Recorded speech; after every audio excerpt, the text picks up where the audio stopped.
Licenciada en psicología, psicóloga, que vamos a sumar aquí en el interactivo. Melissa, ¿cómo estás? Buen día, bienvenida. Bien, muchas gracias. Perdón la demora, había un problema en el sistema operativo. Suele pasar, lo importante es que te tenemos, que te escuchamos bárbaro, te vemos bien también. Vale. Bueno, estamos hablando con la audiencia, estamos tocados, TOC, manía para presumir. Bueno, ahí hay con mensajes de todo tipo, yo los voy a ir poniendo acá, pero básicamente, como para empezar a hablar de los TOCs, nos acordamos también de la película, de la obra Toc Toc. ¿Cuáles son las señales más comunes que indican la presencia, ¿sí?, de un TOC en una persona? Bien, el trastorno obsesivo compulsivo se caracteriza por dos componentes principales, que son las obsesiones, que pueden ser estímulos internos o externos que desencadenan mucha angustia, mucho miedo, mucho malestar. Y pueden ser pensamientos, pueden ser intrusiones de fenómenos somáticos, sensaciones físicas, imágenes mentales que generan mucho malestar, mucho miedo. Compulsiones, que son las conductas que realizamos como para intentar, de forma desadaptativa, calmar ese malestar, esa angustia, ese miedo que nos provoca, y las compulsiones pueden ser tanto conductas mentales, ¿no? Como quizá rezar o repetir números de la suerte, o repetir frases, ¿no? Con la búsqueda de alivio. Y también pueden ser como evitar situaciones o contextos por miedo a que pase como lo temido. ¿Se puede, lo preguntábamos con Seba y ahora que te tenemos aprovechamos, ¿se puede domar un TOC? ¿Se puede controlar al 100% o se puede controlar en gran parte pero nunca queda del todo dominado? Bien, digo película porque están pasando las imágenes. Sí. Es una pregunta interesante. En realidad, más que domar, vamos a usar otro proceso que es la aceptación. Como lejos de querer tener el control, porque estas compulsiones son un intento de tener control sobre los síntomas. Entonces, más que querer controlarlo, vamos a aceptar como que están esas imágenes, esas intrusiones, esos pensamientos, y con una buena psicoeducación, no entender cómo funciona el TOC, que es las obsesiones, luego uno hace una compulsión y al no poder frenar este impulso de hacer algo para querer controlar falsamente, digamos, el control es parte del problema.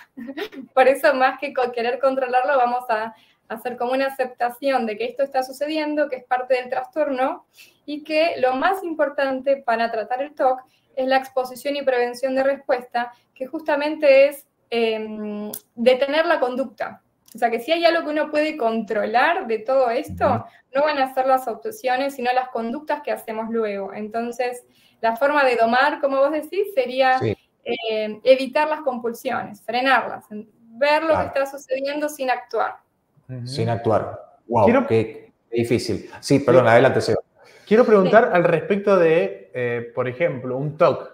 ¿Es algo natural de una persona o también puede ser introducido por una cuestión social? Por ejemplo, si hay una persona que sufre un TOC y a mí se me pega ese TOC, ¿puede ser que también sufra este trastorno, digamos? Bien, Seba, buena pregunta, porque el TOC no es algo contagioso, ni es algo que está de moda.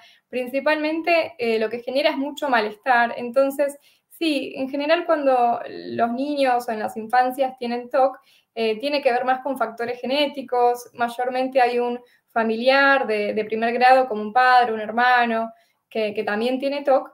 Y no, genera mucho malestar, digamos. Uno puede modelar como quizá si vos invitás a alguien a tu casa y le decís, lavate las manos bien, bien, bien, o sacate las zapatillas, o hacer ciertos rituales, ¿no? Como que hay que diferenciar lo que son rituales de higiene normales o estándar, de los que son más atravesados por la angustia, por el miedo, ¿no? Por un pensamiento intrusivo. Y eso por ahí lo podés ver con las personas que tardan tal vez media hora o una hora en lavarse las manos, cuando quizás ni siquiera salieron de su casa, como que no habría grandes motivos para hacerlo. ¿Hay alguna relación o que puedan agravar algún TOC que tiene la persona si está ansiosa, bueno, estresada? O sea, ¿eso puede complicar al TOC? Sí. ¿Puede acentuar? Hay dos factores muy importantes. Para empezar, el TOC suele como dispararse mucho más en la etapa de la preadolescencia, ¿no? Donde hay como cambios en la química del cerebro, factores hormonales, factores de cambio del preescolar a la primaria, y también cuando uno termina el secundario y empieza a ser más responsable. Entonces, esos factores como crisis vitales o como pasajes ¿no? Como de crónicos no, cronológicos, puede hacer como activar un poquito más, o mismo la maternidad, ¿no? Como eventos que son más contextuales, pueden como agravarlo un poco más.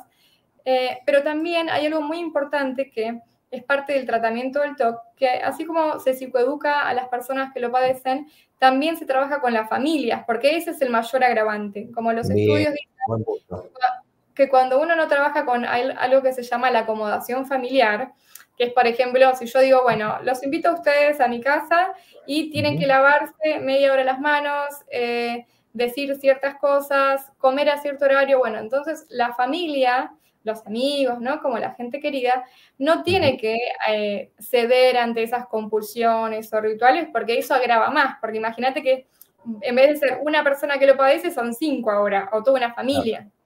Y esto responde un poco a tu pregunta anterior. En realidad los demás no lo hacen por tener TOC o por sentir el malestar, sino porque les da culpa quizá no hacerlo, porque la otra persona se pone mal. Entonces, ahí la determinación es muy importante, como hay que trabajar fuertemente con la familia de que en realidad la acomodación genera un empeoramiento del tratamiento y del TOC. O sea, es contraintuitivo, digamos. Claro, bueno, todo depende de qué tipo de TOC, ¿no? Si se está tocando la ceja, a lo mejor no es tan grave, pero sí, tener a toda la familia lavándose las manos 20 minutos suena un poco complicado.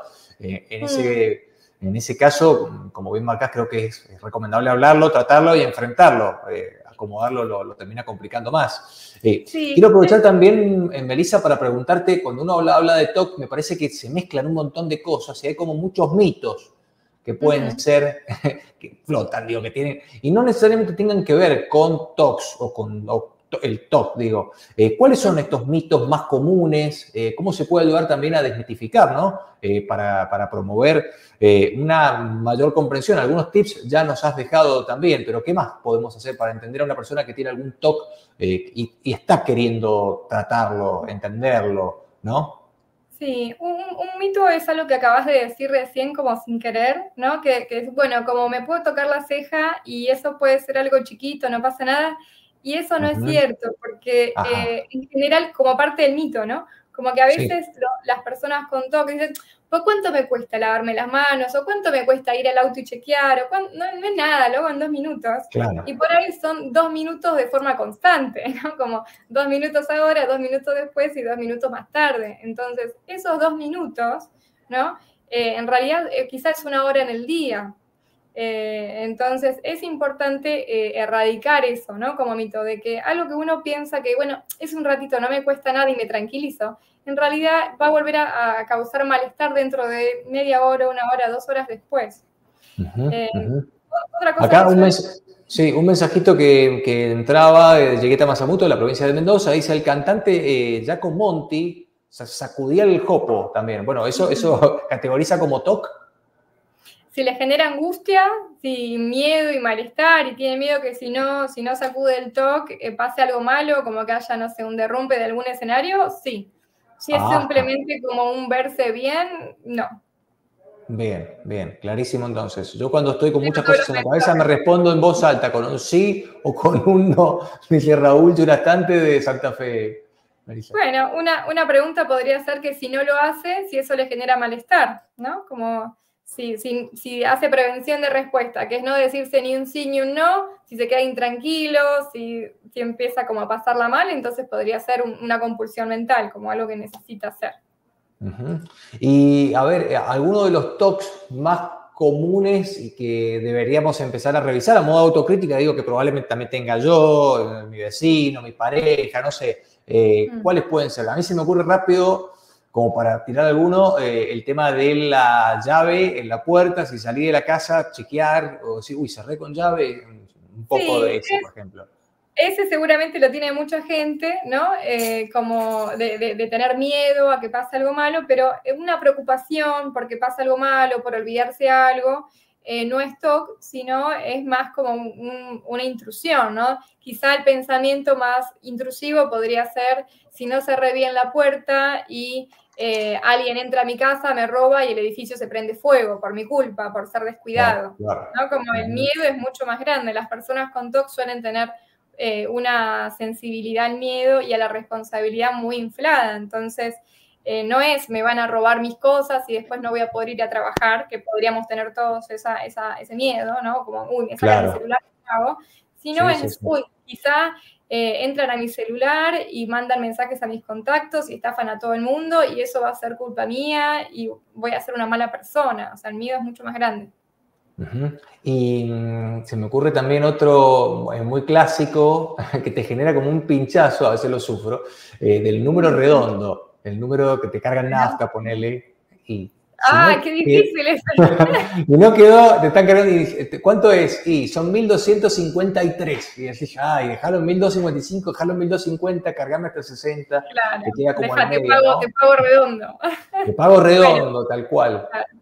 Bueno, eso podría ser si es como un patrón que se repite en varias cosas, como poner la alarma también en números redondos, o la tele en números redondos, ¿no? O elegir media luna, solo números redondos, ¿no? Como dame la media luna 2, la 4 y la 6. ¿no? Wow, sí, qué raro. Es un patrón constante. Bien. ¿Seba, alguna consulta más para Melissa? Ninguna hasta el momento, así que estamos. Wow, pantallazo general sobre todo a trabajarlos, el tema de la reacción, que no nos produzcan malestar. Gracias, gracias por toda la información, por tu tiempo y por tu presencia. Aquí en el interactivo, Melissa. Gracias. Hasta luego. Que te vaya bien, hasta la próxima. La palabra entonces aquí.